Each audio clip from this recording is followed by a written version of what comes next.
pour ceux qui nous rejoignent, une série de messages, de 5 messages sur l'héritage. Et donc, c'est le dernier volet ce matin. Et comme j'ai dit, dernier volet qui sera un peu différent des autres, vous allez comprendre. Euh, mais on va lire ce passage dans diapo d'après, je crois que je l'ai mis, dans le psaume 119. Psaume 119, verset 111, qui dit ceci: tes, tes instructions sont pour toujours mon héritage. Et j'ai été interpellé, j'ai été regarder d'autres traductions de ce passage. Et il y en a une traduction qui m'a frappé. C'est la traduction de la Bible Martin. Je crois qu'elle s'affiche après. Qui dit: J'ai pris pour héritage perpétuel tes témoignages. J'ai pris pour héritage perpétuel tes témoignages. Et c'est là parce que j'arrivais pas trop à comprendre l'autre traduction, mais avec celle-là, j'ai compris aussi. C'est que les témoignages sont un héritage. C'est un héritage, les témoignages. Et comme on a commencé de l'entendre par ta maman, les témoignages sont un héritage, et que l'on peut justement, c'est fort, je trouve, le principe. Comme un héritage qu'on va léguer à nos enfants, nos petits-enfants, que ce soit une maison, des terres, des choses, peu importe. Mais en fait, un témoignage, c'est exactement pareil. Parce que ce qu'elle a, du coup, ce que notre sœur a dit la concernant, du coup, et c'est entré dans nos oreilles. Et du coup, moi, je m'en rappellerai du coup de ça. Et c'est comme si, en fait, son témoignage, en fait, a comme quelque part aussi été légué, transmis. Et à chaque fois qu'on me donne un témoignage à quelqu'un, du coup, il se l'approprie. Et puis des fois, moi, vous savez que moi, je suis friand des témoignages, et des témoignages que j'ai eu il y a des années de partout. Du coup, c'était pas le mien, certains c'était pas les miens, mais c'est comme si c'est devenu le mien, et je le partage à nouveau. Il y a comme un héritage, un témoignage, c'est un héritage. Et on va le voir, du coup ce matin à travers différents vécus. Et juste vous lire ce passage dans le livre de 2 Rois, que je retrouve là la référence. C'est au chapitre 8 de Rois, chapitre 8. Voilà, c'est ça. Et à partir du verset 4, verset 4. De Rois, chapitre 8, verset 4. Le roi s'entretenait avec Géasi, serviteur de l'homme de Dieu, et il disait: raconte-moi, je te prie, toutes les grandes choses qu'Élisée a faites. Et pendant qu'il racontait au roi comment Élisée avait rendu la vie à un mort, la femme dont Élisée avait fait revivre le fils vint implorer le roi au sujet de sa maison et de son champ. On va s'arrêter là. Donc, le prophète Élisée était là avec le roi, il discutait. Et à un moment donné, le roi va lui dire: raconte-moi les grandes choses que Élisée a faites. Parce que oui, jusque-là, Élisée avait été utilisé par Dieu, effectivement, pour faire des grandes choses lorsque vous lisez les textes. Et là, notamment, il était question de la résurrection du fils de la Sunamite, sur lequel il s'était mis, etc. Et que la vie était revenue. Donc, il lui disait: raconte-moi, parce que jusque-là, il avait juste entendu parler, mais là, celui qu'il avait en face de lui, le gars avait été là, avait assisté en fait aux choses. Il était comme un témoin, donc c'est encore plus fort. Il me disait: raconte-moi. Il voulait le témoignage. Et ça m'a frappé parce que ce matin, on va vous raconter. Justement, on va vous raconter des choses. Et avant que j'invite la première personne, on lire ensemble le psaume 106, verset 1, qui dit ceci. Psaume 106, verset 1. Louez l'Éternel, car il est bon, car sa miséricorde dure à toujours. Qui dira les hauts faits de l'Éternel? Qui dira les hauts faits de l'Éternel? Et vous savez, les hauts faits, c'est ça en fait. Hein. C'est ce qui s'est passé, ce que Dieu a fait de façon grande et merveilleuse. Et qui dira? Eh ben le premier, je vais inviter. Le premier, je vais inviter Simon. Tu veux bien venir, Siméon? Oui, oui, oui, Simon. Je crois pas qu'il y ait deux Siméon, hein. Et voilà. Ouais, ouais, ouais. Et, et Simon donc, va être le premier. Tu vas mettre la Japou, s'il te plaît, témoignage de protection. Voilà, il va raconter brièvement voilà, en 3-4 minutes voilà ce qui s'est passé pour lui lors d'un accident. Gloire à Dieu. Bonjour Mm. mes frères, bonjour mes sœurs. Au début de la conversion, il y a des choses qu'on ne comprend pas. On a besoin de l'aide de Dieu. Et quand on passe du camp des ténèbres au camp de la lumière, d'un maître cruel à un maître bon, l'ennemi n'est pas content. Et je remarquais que j'avais des épreuves, mais le Seigneur m'en sortait de chacune. Puis un beau jour, j'habitais dans un chemin, on ne pouvait pas se croiser. Et j'allais toujours en marche arrière, et j'enlevais l'appui-tête qui me gênait pour regarder en arrière, que je ne me servais pas des rétroviseurs. Puis un beau jour, c'était très fort dans mon cœur, remets l'appui-tête. Oh, mais non, l'appui-tête, il me gêne. Remets l'appui-tête, il me gêne. Pour faire la marche arrière dans ce chemin. Et puis c'était tellement fort que je l'ai remis. Et parce que comme je faisais la marche arrière, le matin, je pouvais partir en avant. Je n'avais pas besoin de manœuvrer le matin. Au cas où je sois trop juste pour aller au travail. Je ne perdais pas de temps. J'ai dit, bon, je remets l'appui-tête, c'est bizarre ça. Je sais que le Seigneur parle tantôt d'une manière, tantôt d'une autre, mais là c'est un peu fort. Remets l'appui-tête. Je pars, la journée se passe bien, puis le soir, je me trouve vers le boulevard Laurent Bonnevet, pour ceux qui connaissent, la grande ligne droite. À droite, on voyait Carrefour de Vénissieux, mais là c'était une très grande ligne droite. Et un jour, il y a eu sûrement un accident, il y avait un bouchon.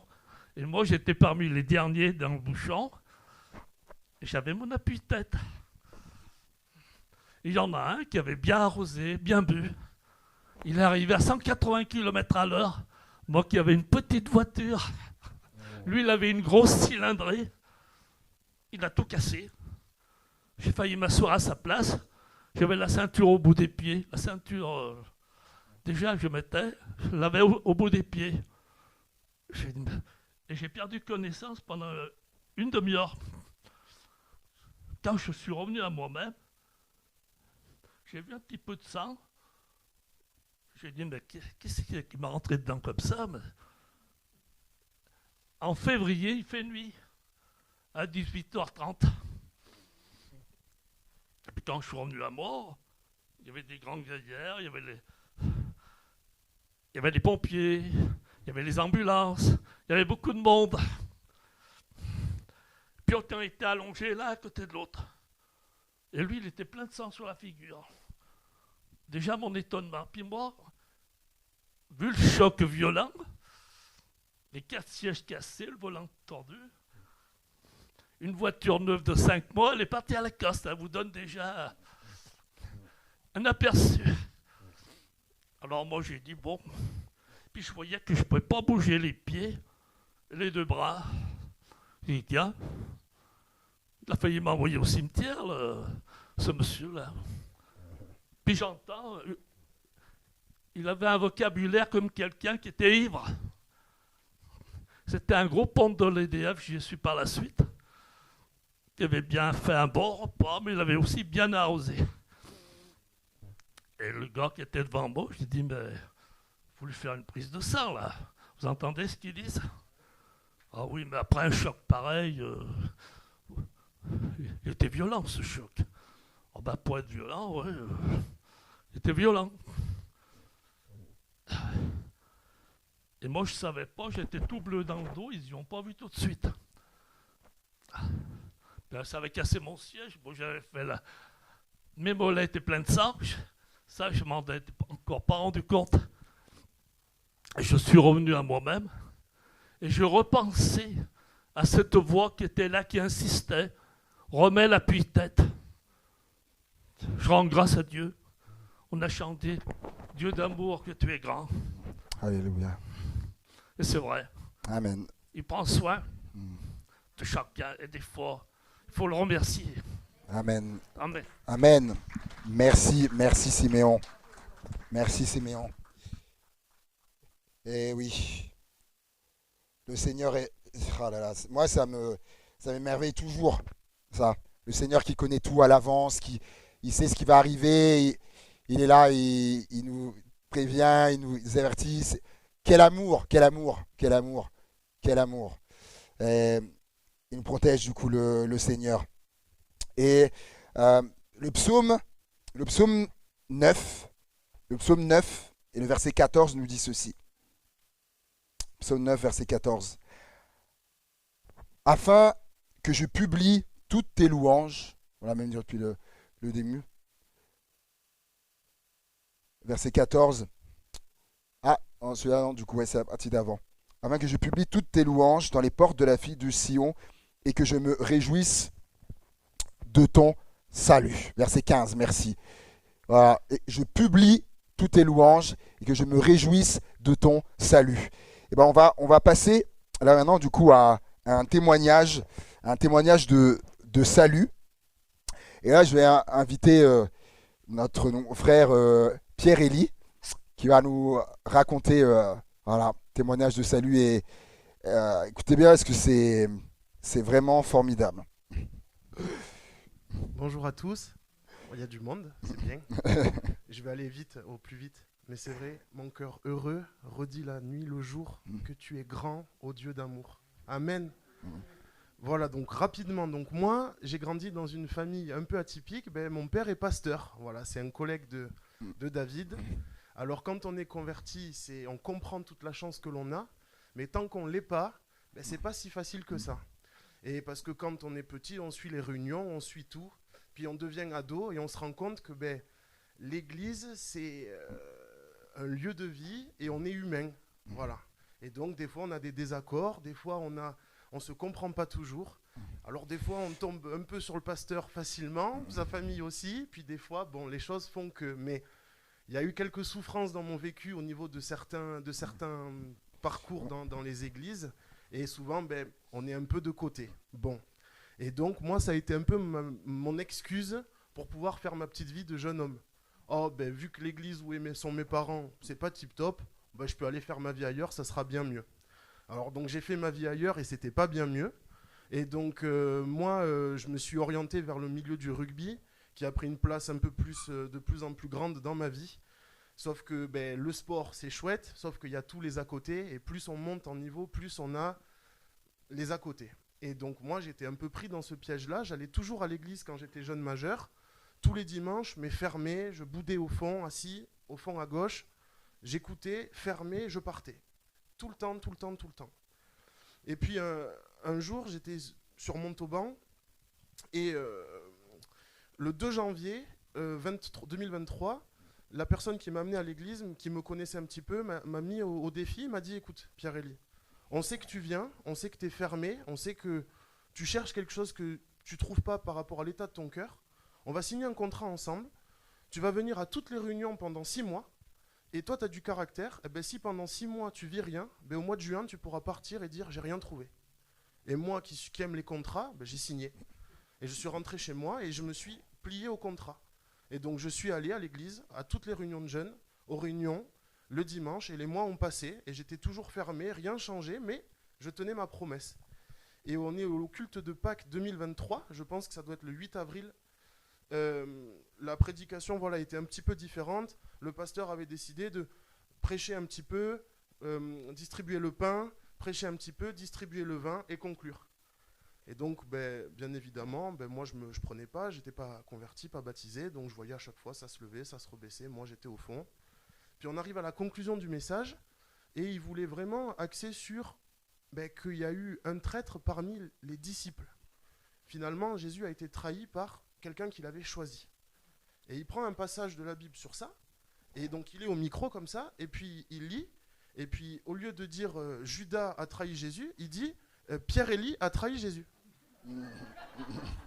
Donc, alors vous rigolez, mais moi, je suis au fond assis, et moi, je le prends comme une attaque personnelle. Parce que j'avais des entretiens pastoraux et tout, et là, moi, je me referme encore plus. Et bon, j'étais dans d'autres dispositions de cœur, alors moi, je me dis, t'inquiète pas, mon coco, à la fin, on va se régler, et tu vas pas m'afficher comme ça. Et puis, la fin du culte passe, il y a un chant d'appel, et il fait prier un de mes meilleurs amis de l'église, qui s'appelle Mathieu. Il le fait prier à la fin du culte, donc Mathieu est à l'opposé de moi, et donc Mathieu prie, et merci Seigneur, voilà, pour la croix, encore ce matin, je comprends que tu m'aimes, et merci pour Pierre-Élie, parce que tu l'as choisi, tu savais qu'il allait te trahir, mais tu l'as aimé. Bon, alors, là, vous rigolez, mais imaginez-vous, quand tu es fermé, et que tu prends ça. Et en fait, j'ai compris. Et là, je me suis retrouvé comme un enfant de 6 mois, à pleurer sur moi, sur cette chaise. Il y a eu un appel, je me suis levé, ma vie a changé radicalement. Mais je veux juste finir le témoignage. Les pasteurs et Mathieu n'ont jamais dit Pierre-Élie, mais ça a été une certitude que c'était mon prénom ce jour-là, par le Saint-Esprit. Ce n'était pas une voix du ciel tout ouvert, etc. C'était ce moment-là. Jésus m'appelait à la croix. Et je veux finir ce témoignage en disant, on est le dimanche 8 avril, je pense. Le vendredi, 5 jours après, le pasteur Didier, avec qui s'était passé ça, m'appelle en pleurs. Pierre-Élie, il faut que tu viennes. Mathieu s'est tué dans un accident de voiture. Il est mort net. Un meilleur ami, voilà, d'église, pas meilleur ami parce qu'on se connaissait depuis pas longtemps, mais un frère. Voilà. Mathieu est mort net. Bon. Et vous voyez, je suis un peu ému parce que j'en parle pas souvent et les choses sont en cours de régler, mais au travers de la mort d'un de mes frères, Dieu m'a donné la vie. Et cet héritage, je l'amènerai toujours avec moi. Je ne peux pas mentir à mes enfants plus tard, dans mon miroir, Dieu m'a cherché particulièrement. Et je me rappellerai toujours de ça. Et donc, quand il y a cette maman qui est en pleurs, qu'on appelle de temps en temps, qui est dans ses étapes de deuil, moi je sais que Dieu a utilisé Mathieu pour toucher mon cœur. Voilà. Et donc, la vie change. Je me retrouve aujourd'hui à Givors. Je suis bien avec vous. Je ne sais pas pour combien de temps, parce que ma vie professionnelle joue, mais je suis là et je peux témoigner toujours. Et je finis juste sur ça. Moi, je cherchais un Dieu qui m'entende. Et le psalmiste dit dans le psaume 120, « Et dans mes détresses, j'ai crié vers l'Éternel, et il m'a répondu. » Amen. Voilà, soyez bénis. Merci. Amen, amen, amen, amen, amen. Alléluia. Je vous le disais, hein, c'est la première fois que j'entendais un témoignage comme ça. Dieu, il est créatif. Hein. Dieu, il est très créatif. Hein. On disait. Il n'est pas limité dans ses façons de faire, de toucher, d'attirer à lui. Le psaume 145, verset 4, nous dit que chaque génération célèbre tes œuvres et publie tes hauts faits. Psaume 145, verset 4, si je n'ai pas fait d'erreur, que chaque génération célèbre tes œuvres et publie tes hauts faits. Chaque génération, vous avez vu, hein, il y avait un aîné, un plus jeune, parce que tu as 25 ans, voilà, frère, plus de 80, mais chaque génération célèbre tes œuvres et publie tes hauts faits. Donc aussi le dire à cette invitation à dire les hauts faits de Dieu et de les publier, donc de les rendre publics, de le faire publiquement. Et c'est pour ça qu'on prend ce temps ce matin et je vais inviter du coup une autre génération. Vous allez voir du coup, hein, je varie et je vais inviter notre sœur, Madame Gara Lardou, qui a aussi un beau témoignage à nous rendre. Je t'invite, oui, viens, soit un beau témoignage à nous rendre, témoignage de guérison. Oui. Mais bonjour tout le monde. Je suis assez timide pour rendre témoignage. Il y a longtemps que j'ai donné mon cœur à Dieu à Carcassonne, puisque je suis de là-bas. Et un jour, que j'étais jeune fille, sur le journal, j'ai vu un petit garçon qui s'appelait Franck aller mourir à l'âge de 9 ans. Et il demandait des cartes postales. Un peu bizarre, mais Dieu m'a mis à cœur par le Saint-Esprit d'y aller. J'avais pas de voiture à l'époque, je suis allée à Solex. Et j'ai pris des cartes postales pour amener à ce petit garçon. Il s'appelait Franck. Je me suis mis en contact avec la famille. Je n'ai pas directement parlé de Dieu. Parce que c'était quand même la misère dans cette famille. Je leur ai d'abord apporté de l'alimentation. Je leur ai apporté de quoi manger. Et là, après, j'ai pu rendre témoignage que Dieu pouvait guérir Franck. Ils sont venus à l'église et c'est ce que Dieu a fait. L'église a prié pour ce petit garçon, perdu par la médecine, puisque j'ai des photos de l'hôpital, je l'ai bien suivi.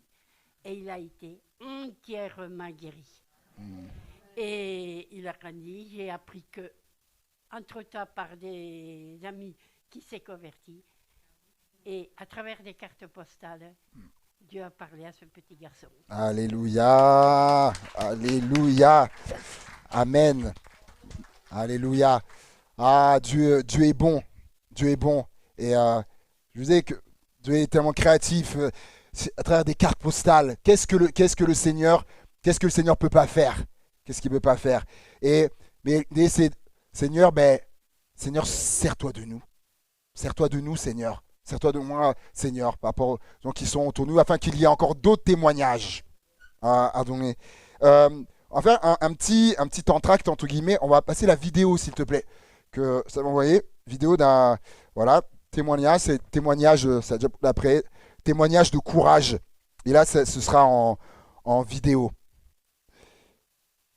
Vous savez quoi? Tout ce qui se passe aujourd'hui dans ma vie, tout le courage que ça me demande, c'est parce que Dieu m'a donné cet héritage de courage. À chaque fois que je vois un truc impossible, je me dis, mais souviens-toi de ta maman, jusqu'au dernier souffle, elle a marché.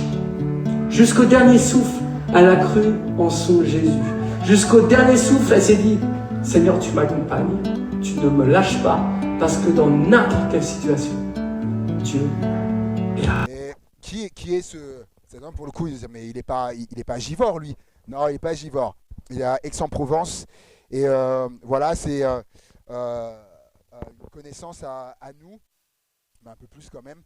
Parce qu'on a failli travailler avec eux sur Aix-en-Provence.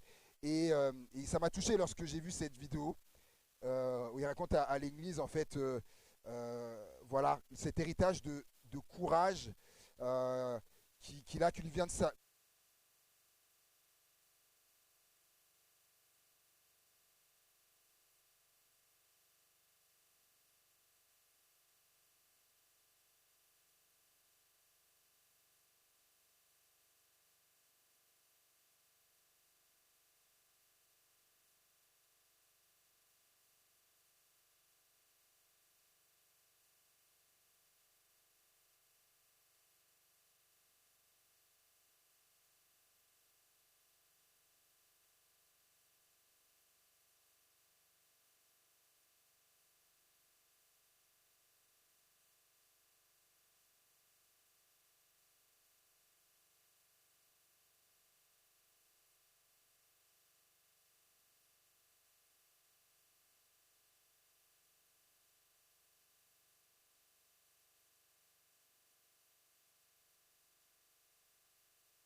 Dieu, merci Jésus. C'est toi qui me guéris, c'est tout Jésus. Devant elle, elle me regarde comme ça et tout. Il me demande, Maria, Madame Couteau, pourquoi chaque fois vous dites merci mon Dieu, merci mon Dieu? Oui, je sais, je dis mon Dieu parce que j'expliquais, c'était évangélique, que je lisais la parole, et que je criais à Dieu, et que Dieu me répondait tout le temps. Et que je remercie toujours Dieu, c'était Dieu. Je dis, docteur, Dieu il laisse tout dans la terre, le médecin il laisse tout, mais moi le médecin c'est Jésus. C'est lui qui me guérit, c'est tout. Tout le problème, ça fait des années pour diabète, pour cholestérol et tout ça. C'est Dieu qui me guérit. Même quand je vais dans les hôpitaux, c'est pareil. Il dit que c'est grave, c'est ça, ça. Je dis, mais il n'y a pas de problème, Dieu me guérit. Après, le docteur, il s'est marié. On avait déjà bien de confiance avec elle. Il s'est marié, je vais me marier, Madame Couteau et tout. Et je dis, félicitations et tout. Elle m'a montré, je vous fais voir par la tablette, elle m'a fait voir son mariage avec son mari. Je dis, votre mari, il est beau, il est bien, vous êtes bien. Joli, je dis, votre famille est vraiment merveilleuse. C'est un joli mariage. Oui, un bel mariage. Après, 3 mois après, je suis allé, je dis, mais d'abord, je demandais à Dieu, je priais à Dieu. Seigneur Jésus, tu me montres. Il faut que je parle avec elle, mais tu vas me mettre le mot dans ma bouche, comment je vais parler avec elle. Parce qu'elle parlait beaucoup des enfants, elle parlait tout ça. 3 mois après son mariage, j'arrive là-bas, j'ai dit, elle m'a regardé, elle me fait l'ordonnance et tout. Je dis, docteur, je vous demande pardon. Avant de parler avec vous, je vous demande pardon de mettre dans vos affaires, mais je vais vous demander, Dieu m'a mis accord, il fallait que je vous demande. Docteur, est-ce que vous voudrez voir des enfants? Madame Couteau, j'attends que ça. Et mais moi et mon mari, on ne peut pas avoir des enfants. Oui, j'aimerais bien.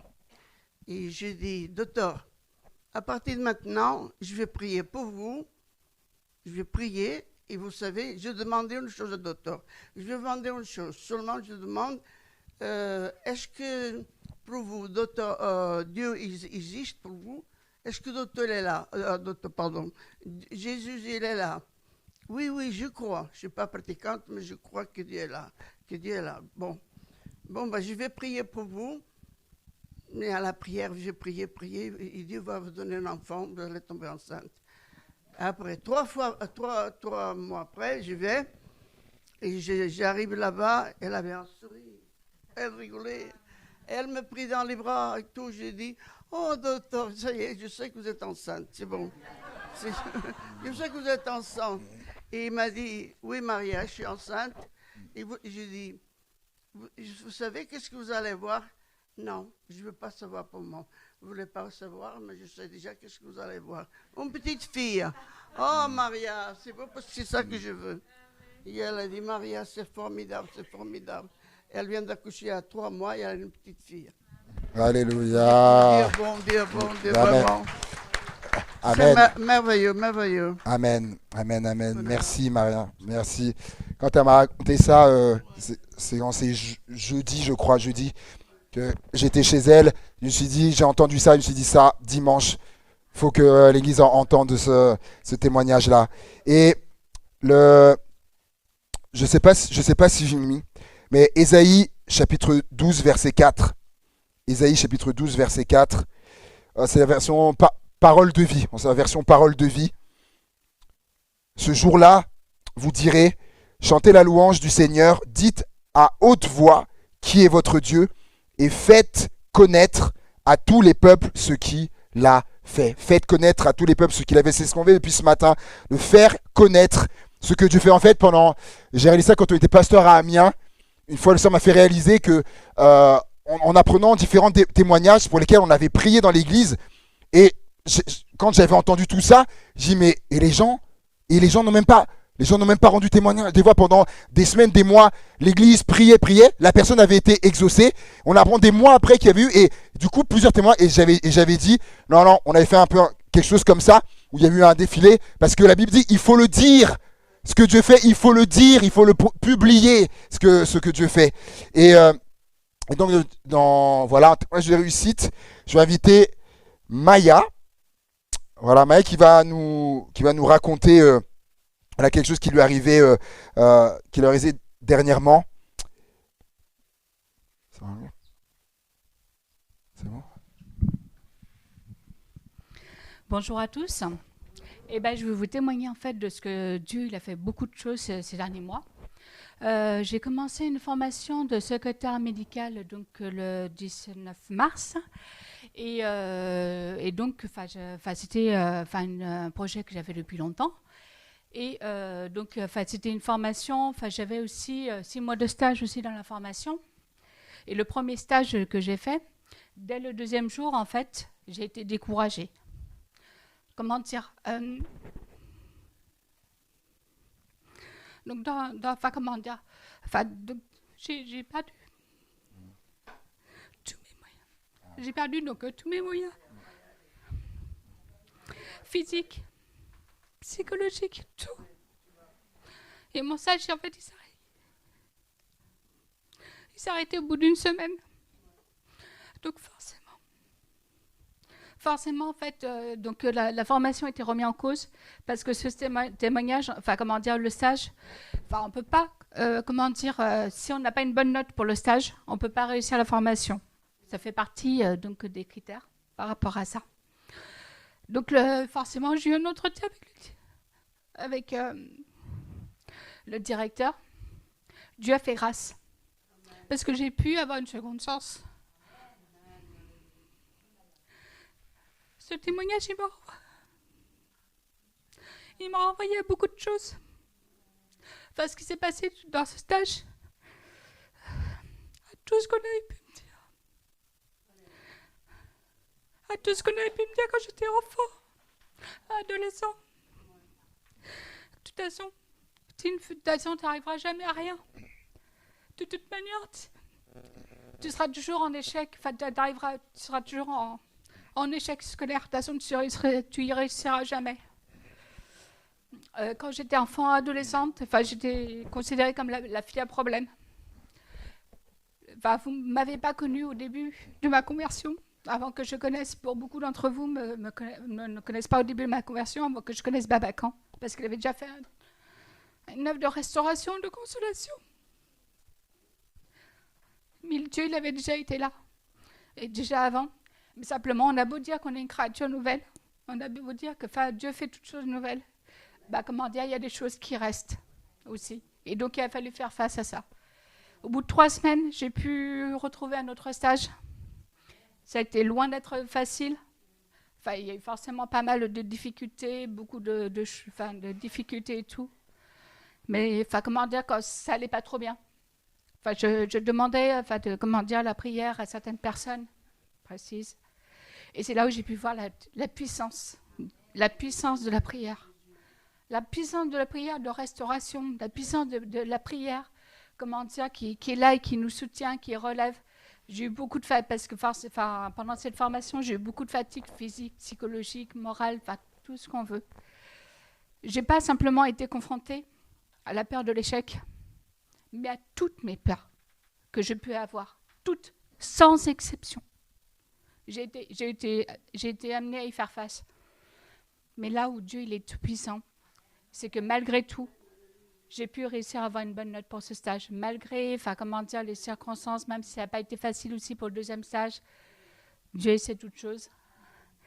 Et finalement, j'ai pu réussir à avoir mon diplôme avec la mention bien. Et donc là, en fait, ça c'est pour la cérémonie de remise des diplômes en présence de l'adjoint au maire de Lyon 9e, les formateurs, le directeur et tout. Et donc ça a été fait un peu comme aux États-Unis avec les chapeaux sur la tête, avec la remise des diplômes.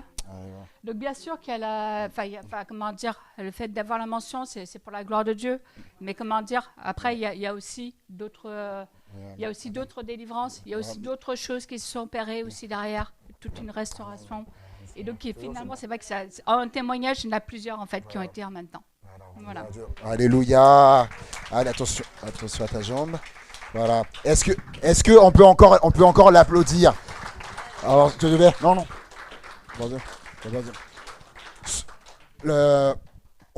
La suite sera en fait une prochaine fois. C'est vrai, juste conclure avec ce passage. On va prendre, je vais inviter les musiciens, on va prendre un chant pour conclure. Et alléluia, avec le psaume 145. Le psaume 145, verset 11. Alléluia. Et je trouve que conclut formidablement bien ce temps. Le psaume 145, verset 11, qui dit « Ils diront la gloire de ton règne ». C'est ce qu'on va faire ce matin. Ils diront la gloire de ton règne et proclameront ta puissance pour faire connaître au Fils de l'homme ta puissance et la splendeur glorieuse de ton règne. Amen. Amen. Est-ce qu'on peut se lever ensemble? Alléluia. Tous ces témoignages, les témoignages, en fait, ça sert à ça. Ça sert pour la gloire de Dieu, en fait, tout simplement. Et vous savez, on aurait pu le faire encore, hein, le faire encore et encore. On pourrait y rester jusqu'à ce soir. Hein.